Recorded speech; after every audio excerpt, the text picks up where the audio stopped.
औरतों, मुझ पर जो ये अजाब आ रहा है, मैं कभी पर्दा नहीं करती थी, इसलिए मुझ पर ये अजाब आ रहा है। एक गांव में एक औरत रहती थी। वह कभी पर्दा नहीं करती थी, कभी सर पर दुपट्टा नहीं रखती थी, अजान के वक्त भी बेपरवाह रहती थी। लोग उसे समझाते, मोहल्ले की बूढ़ी औरतें नसीहत करती, उसका शौहर भी बहुत समझाता, लेकिन वह मानती नहीं थी। जब उसका शौहर उसे पर्दा करने के लिए कहता तो वह उल्टा उसे झगड़ पड़ती थी। उसके दिल में घमंड था और अल्लाह के हुक्म की कोई कद्र नहीं थी। वक्त गुजरता गया और एक दिन अचानक उसका इंतकाल हो गया। पूरे गांव में खबर फैल गई, लोग जमा हो गए, जनाजे की तैयारी की गई, उसे कफन पहनाया गया और कब्रिस्तान ले जाकर दफना दिया गया। लोग दफनाकर कुछ ही कदम आगे बढ़े थे कि अचानक कब्र के अंदर से जोरदार आवाज आई, मुझे बाहर निकालो, मैं जिंदा हूं। लोग घबरा गए, डर के मारे कांपने लगे। फिर गांव के लोग वापस आए, कब्र की मिट्टी हटाई और कब्र खोली। जैसे ही कब्र खुली, अंदर का मंजर देखकर सब पीछे हट गए।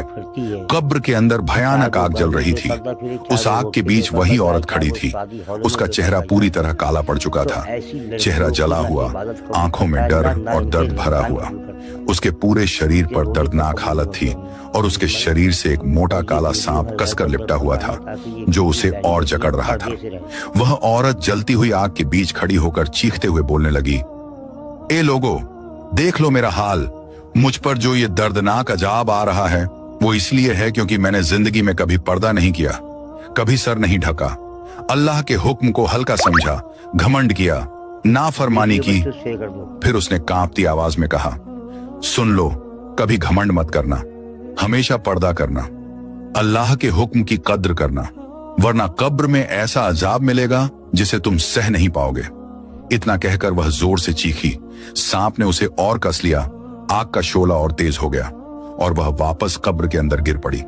लोगों ने डरते हुए कब्र को बंद कर दिया। उस दिन के बाद से गांव की किसी औरत ने बिना सर ढके चलने की हिम्मत नहीं की। सब समझ गए कि अल्लाह के हुक्म मजाक नहीं होते।